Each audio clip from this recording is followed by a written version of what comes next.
Welcome to Life Choices. Thank you for joining us today, and I think you're going to be thanking me because I have a fabulous guest. Her name is Aimmee Kardashian. And welcome, Aimmee. We're glad to have you. Well, thank you for having me. I'm so glad.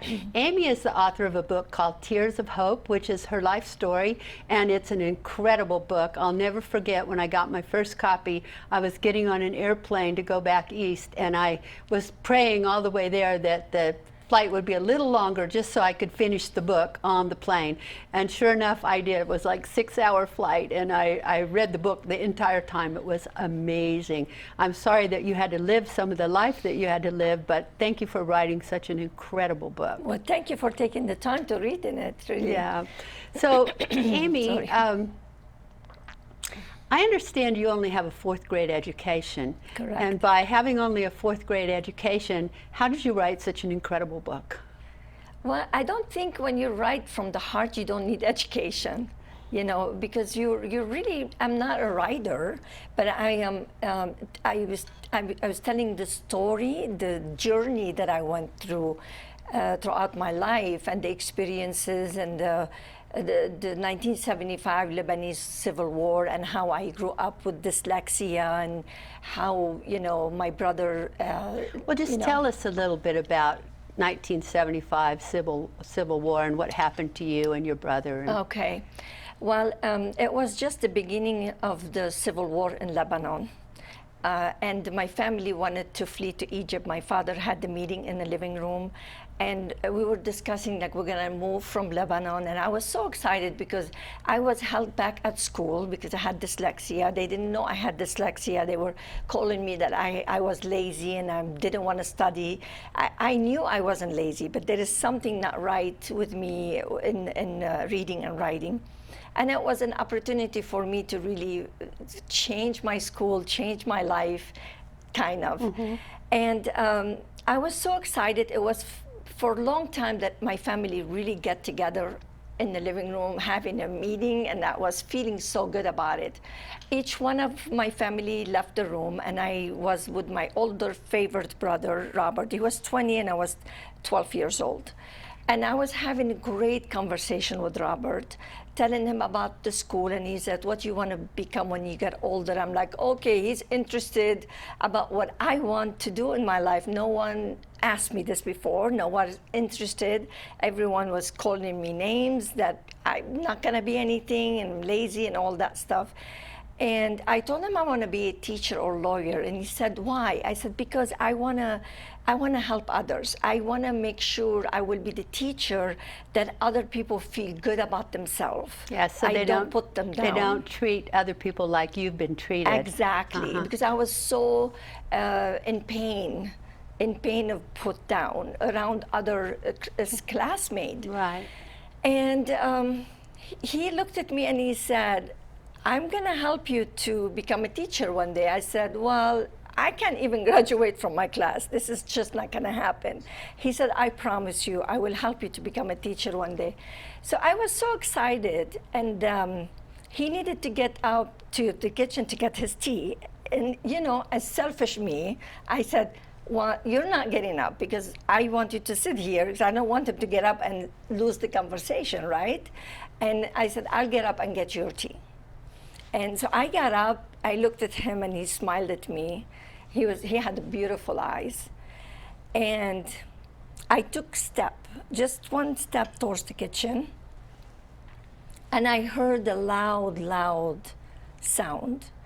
And not a second later, a bomb flew through the window to that living room. And just like that, the room was inflamed.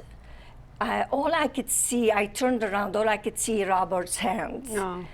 And I'm still in my pajamas, and my mom and my dad in the other room, my mom panicking, because not only the first bomb came to our house, then every second came 5 stories buildings we were living in. Bomb came to each one of those stories. And my mom panicked in the other room, she was trying to throw herself from the window, and my father holding her back, and he's looking at me, and he said, "Are you okay?" I'm looking at my mom jumping to her death, and then my brother's burning, and I am in the middle of chaos, just like that. And the bomb was coming one after another. That's a horrible experience for a young girl. Well, it's a horrible experience for anyone. Yeah. But to be 12 years old and go through that? It was one of the experiences that you cannot forget. No. And as I talked to you about it, I could picture it, I could feel it, I could smell it, I could actually feel every moment of that memory. Right. You never, get over that. No. You just learn how to live with it. And that was the beginning of the war. One of the first bomb came to us. So we weren't used to bombing. And that was shocking. And in the blink of the eye, long story, make it short, we became homeless. We had no home. We had nothing.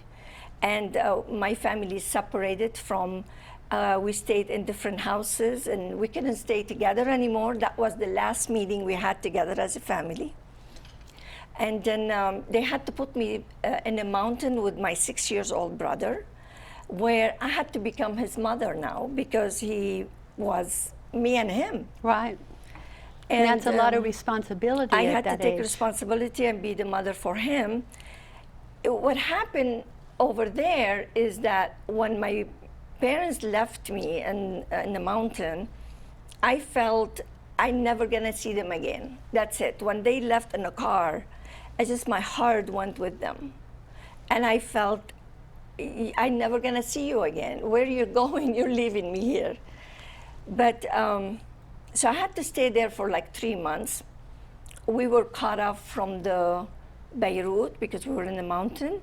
There is no cars coming in and out. Everything shut down. Electricity, water, food. My brother was digging in the garbage to eat. They were giving us just bread and paste tomato on it. We had to stay in line. And I had to give my food to my brother because I had to be his mother. He was my wife.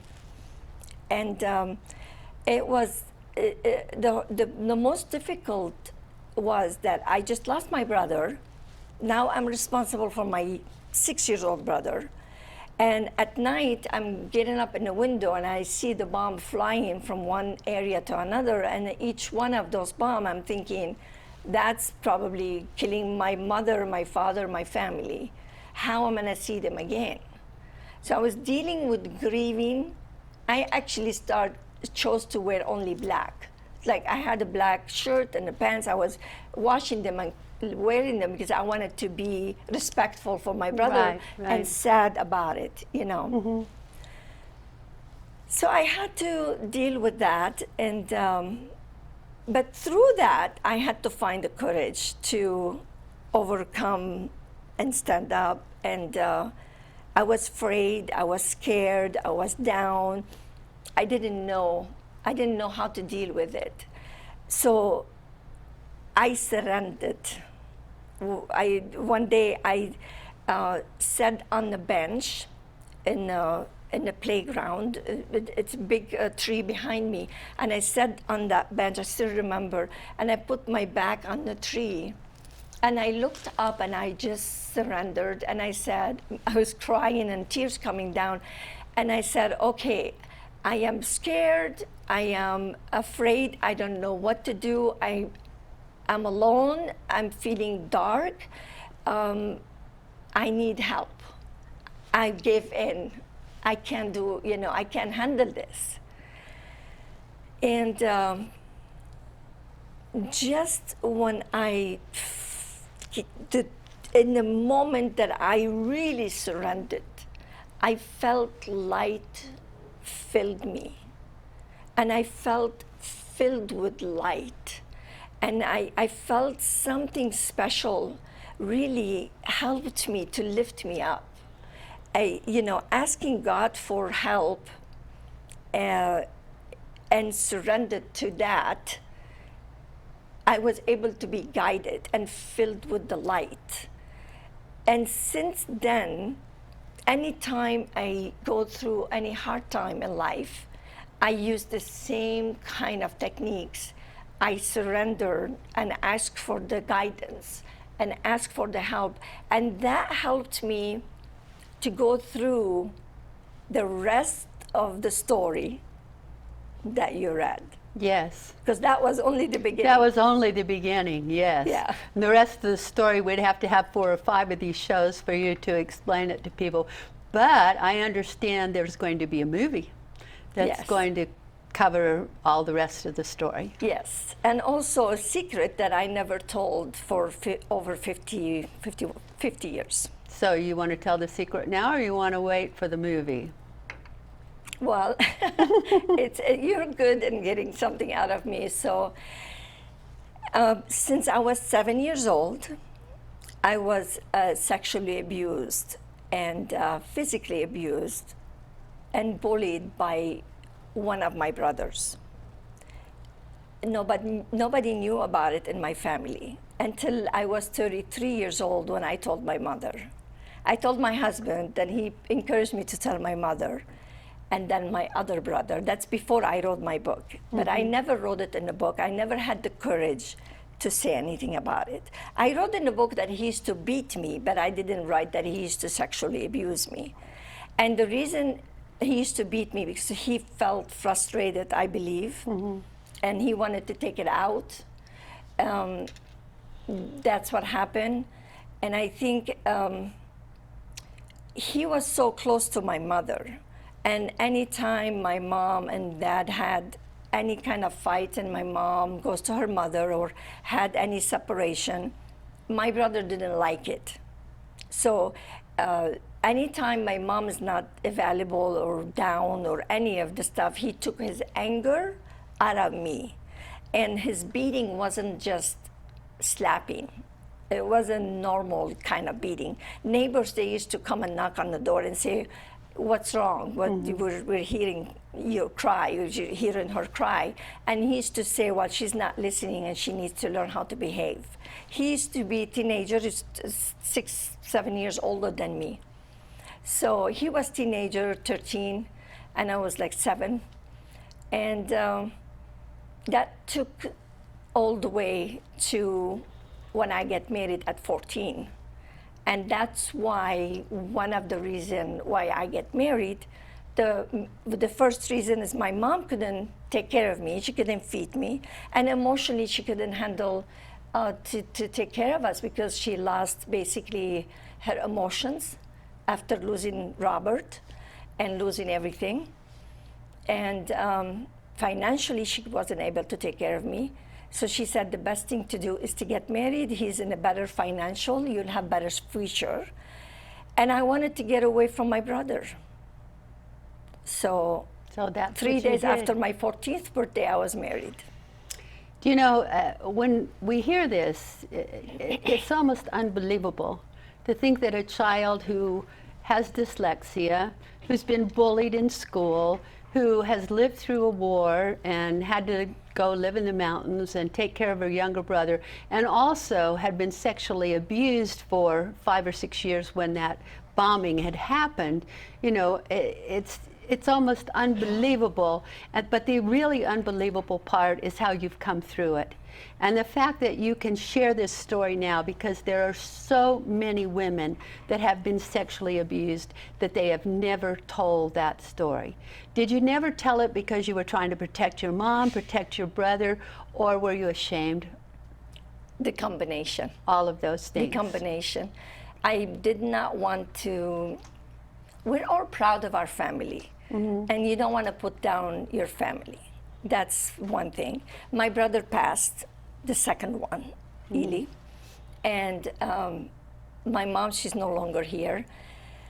And the reason I told my mom is because I just needed to take it out at 33. Yes. And I just couldn't tell the public. I just couldn't do it because it's very personal. Yes. Very, very. When I understand when people, they don't talk about it, but it is very, very personal. It's a very secret thing that you carry with you when you're sexually abused as a child. It's something taken away from you. And no one can understand it unless they go through it. Yes. And when you go through something like that, it is basically part of you has been taken. Your voice, your rights, your power, who you are. There is no, your identity. Do you start to taken feel away. like it's partially your fault? Do you lose your self-love, your self-esteem, your self-worth? Absolutely. He made sure to tell me, it's your fault. And I understood that. And I had actually an aha moment after like years of understanding and unfolding all this, why I don't like to be blamed. Like, I do not like somebody to blame me about anything. I prevent blaming. Sometimes I don't take action in certain things because I don't want to be blamed about it. And it's very, very, I'm very careful. Even my mom, she used to blame me about certain things. And I thought the problem that I don't like to be blamed because of my mom. But then after I decided to talk about it, the aha moment came. Actually, the blaming problem started with my brother. And when my mother, she was blaming me, the complex went even more. Maybe she didn't mean to hurt me that way, but because I was already damaged about the blaming situation, Right. whatever she told me and she blamed me about it, it was double. It grew in me. Like my sister and I, we have a different relationship with our mother because my mother did not blame my sister. She was good at school. She blamed me about not knowing how to read and write, or they didn't accept me at school because I wasn't good enough. It's your fault. Or you were eating crackers when we were trying to sign you in the school. Always it's my fault somehow. But every time she blamed me, it was double the blame. I saw that that's a big deal my mom did, which is probably not. And I kind of blamed my mom blaming me, but it was the roots of the blame was from my brother. And how many of us who went through the sexual abuse or any kind of abuse, that we don't know why we do what we do, we think something different, but it's deeper. Yes. It yes. starts from something even deeper than what it is. Yes. It's a scar. It's a scar. It's painful. Very It's painful. very painful. And to keep it to yourself all that time is extremely painful. And a lot of women do that. And a lot of young men do that who have been abused. Because that's what they feel. They feel this is it's like if when we talk about it, it's taken me basically now a lot of healing in order to even talk to you about it. I know. I had to work it through, talk to my family, talk to my other brother, take their permission. They supported me to come out. But in the first one of my cousins said, you have to complete it, you have to say it.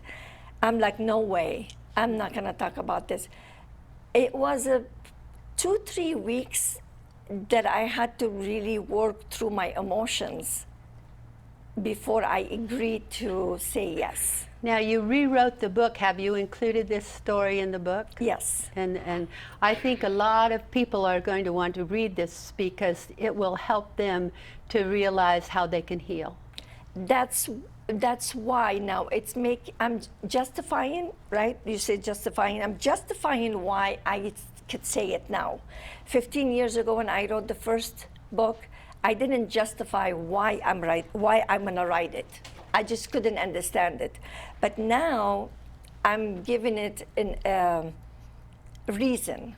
A reason if somebody is reading the book or watching the movie, maybe the mother, she's thinking or feeling, I'm watching my daughter enough, or my son, okay, there's boys are being abused, but maybe let me watch a little bit more. Maybe let me ask questions.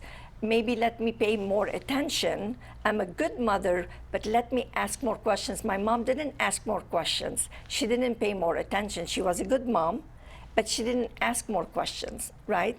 So if this movie will help a mother to drop everything and pay attention more, she might save somebody Yes. from not getting more abused. Because I think mothers would never think that their son would do that to their daughter, no. or vice versa. No. You know, you don't expect that your children behave that way. In normal situation, that doesn't happen. They don't, you know, they can't accept that. So, but that's another reason, because you don't think about it. As a mother, you don't think your son will do something like that. No. So therefore, you don't even think about it. Maybe this movie will help someone to think about it. Yes. The son that my mother trusted 100%, that he was her favorite. And when I told my mother, she said, thank you for letting me know, because my mom, she was so suffering losing Ely, because he treated her like a queen. Yes. Because he was in love with my mom. He really treated her very nice. But that's why every time she left the house, he was in pain. And he did not like it. And she didn't know that he took the anger out of me. So in her eye, Ely will never do anything wrong. I'm amazed that she accepted it when you said. Because she trusts me. She knows her children. She knows what I am all about. And then she told me, and this is where I start to get closer to my mom. I never knew that she will, because we weren't that close before. But she looked at me and she said, thank you for letting me know, because my pain about losing him, I'm gonna be okay with it now. Because knowing that he did this to you. Like, He wasn't perfect. Calmed her pain Yeah. of losing the perfect son. Yeah. And this is another thing. If someone think my son is perfect, will never do anything like this to my child, to my daughter, then maybe they need to think again and just watch. Yes. And also a person who's watching, maybe 10-year-old or 7 years old or 15 years old, and she's been through something like this, maybe she will have the courage to say, if Aimmee spoke up, I need to speak up. Exactly, exactly. One of the other authors in our Life Choices books, of which Aimmee is an author in our Life Choices books, so she's got a great story in there as well. But one of the other authors in the book was sexually abused by her father from the time she was like 1 until she was 9. And at 9, she went and told her mother after all that time, and her mother killed her father. And it ended up with the little girl who was 9 now taking care of her 6 brothers. Wow. And so, you know, these situations are so dysfunctional. They make so much pain in so many people's lives. It's horrible. And yet we keep it secret. We keep this secret in our family. We don't tell other people, because we don't want people to know we had this horrible thing that happened to us. And I think that's one of the things that today's society is doing. It's allowing like you to write about your experience and her to write about her experience. And in the writing, don't you find that the healing sort of comes as you put it down and you get it out of yourself, and you know it's not something to be ashamed of. You know, so many times people deal with shame, and you know, shame is what other people do to us. Guilt is what we do. Absolutely. And so we don't need to take shame and take care of it like it's our own thing. We need to turn loose of that, because it's not your fault. It frees you. Yeah. It frees you. It gives you freedom and gives you your power back and who you are, and it helps you to breathe better. Exactly. You know, believe it or not, I had to shut it down in order to live with it. I completely, that's one thing I was able to, I suffered through it so much throughout the years. But at one time, I had to shut it down, because I had to live, I have grandkids, and I have to move on in my life. And but it's still deep inside. It just, you cannot erase it. When it happened, you cannot erase. No. Anything that happened in your life, it's in your DNA. They say, well, move on and forget about it. No. Well, It's you a can't little just hard to forget do about that. it. Yeah. You can't just, you have to heal. You have to learn how to go about it. You learn how to go around it. You know how to deal with it. But forgetting about it, you can't. It just, you can't expect yourself to forget about it. You know, Yeah. it's not healthy, I don't think. I think a lot of people are going to want to read this book. Aimmee, would you tell my audience how they can get a copy of the book? Because the movie's not out yet, so they can't rush out to the movie quite yet. Yes. But tell them how to get the book and how to contact you if they would like to contact you in any way, because I know you do coaching and you do public speaking. So tell them. And I'm more than anything, what I'm all about now, which I was in the beginning, that's the goal I'm reaching, is empowering humanity. Yes, and you have a television show by Yes. that name. Yes. So empowering humanity is my ultimate goal, is to bring people like yourself and other leaders around the world together so we can empower humanity. We can guide them, whether in their personal life, in their business, and you know, empower communities, leaders. To make a difference in the world, we need to put our hands together. To me, what keeps me going every day is when I feel like I'm leaving a legacy behind me. I'm not just, I know you, I don't want just for myself, I want to share you with the world. I want to share your knowledge with the world. I want people to know that they could be better, like you always say. So empoweringhumanitytv.com, they can go there and see your classes there too. They could watch my TV show and get my book. You know, it will be released by the time we have this video out.